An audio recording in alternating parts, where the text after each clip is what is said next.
Аз съм Андрей Димитров и това е епизод 2 от моята поредица за Aquachop.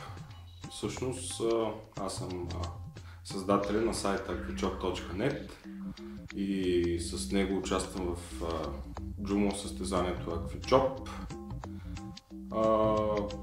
Какво друго да кажа? Да, не знам. Какво друго да кажа? От много време се стоя на втора позиция и ни напред, ни назад. Сайта изобщо не мърда. Правя всичко, което е по силите ми, обаче сайта не ще да мърда. До края на състезанието остава вече по-малко от месец. Днеска сме 19 септември, то свършва на 15 октомври. Така че имам малко по-малко от един месец. Какво друго да кажа? Преди няколко дена ми хрумна една много яка идея, която по принцип не съм я прилагал в нито един от сайтовете ми.